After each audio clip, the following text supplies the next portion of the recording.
Teman-teman, jika kita belajar filsafat Cina, kita akan mengenal seorang filsuf yang sangat populer dalam sejarah filsafat Cina. Dia mencetuskan 10 tesis dasar filsafat, dan salah satunya membicarakan tentang cinta universal. Siapakah dia? Dia adalah Mose. Siapakah Mose? Mose sering disebut dengan Mousu atau Nesis, dan nama aslinya Mouli. Mose hidup sekitar tahun 429 sampai 391 sebelum Masehi. Mose berasal dari negara Lu, kerajaan Zhou, sekarang Tengzhou, provinsi Shandong.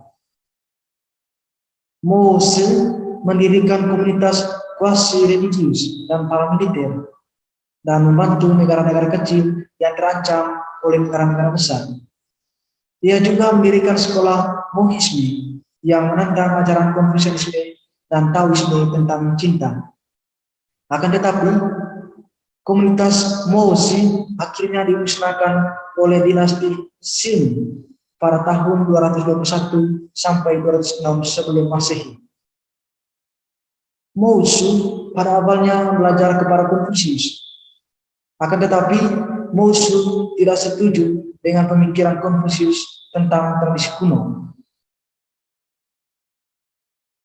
Mose juga mengkritik ajaran Konfusius bahwa Konfusius memiliki pandangan dengan ukuran moral adalah diri sendiri. Kritikannya adalah apabila diri sendiri menjadi titik ukur sebagai moral terhadap orang lain, itu adalah sempit.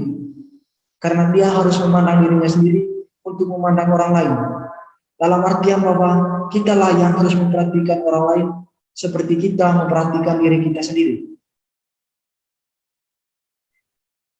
Teman-teman, kita menarik lebih jauh lagi tentang filsafat Mose yang membicarakan tentang cinta universal. Mose adalah salah satu tokoh besar dalam filsafat Cina.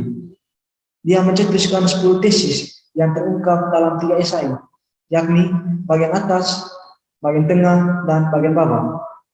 Salah satu tesis yang sangat menggugah kesadaran manusia adalah tesis tentang cinta universal. Tesis ini merupakan sebuah kritikan dan juga gugatan terhadap kesadaran manusia yang tendensi hidup untuk memenuhi kebutuhan pribadi semata. Ia menekankan bahwa cinta akan kepentingan diri sendiri dan menyebutkan kepentingan umum merupakan sumber kekacauan di dunia.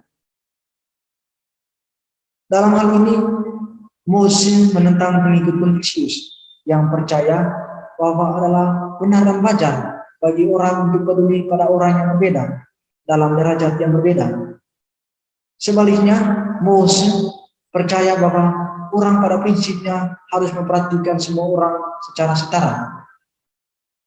Dia juga melihat kemerdekaan dan kemajuan manusia terletak pada absennya kesadaran interior personal, menetaskan kerinduan untuk hidup dalam ruang komuni.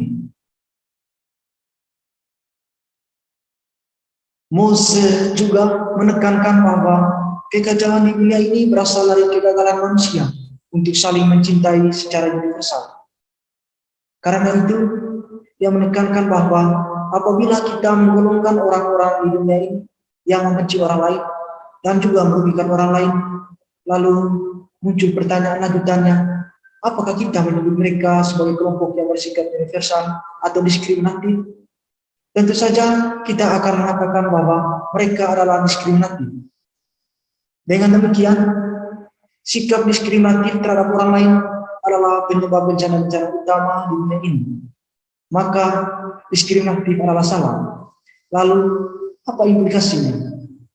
Mose menghendaki agar semua orang harus saling mencintai, dan mencintai itu juga harus tanpa syarat. Karena pada dasarnya mencintai itu membawa keuntungan bagi kedua belah pihak. Keuntungan itu tercetus ketika setiap orang memandang orang lain sebagai diri sendiri. Seperti firman Yesus bahwa kasihlah sesama manusia seperti dirimu sendiri. Dia juga mengajarkan bahwa setiap orang pada dasarnya setara dan sama. Dalam artian bahwa tidak ada perbedaan yang menyekatkan setiap orang.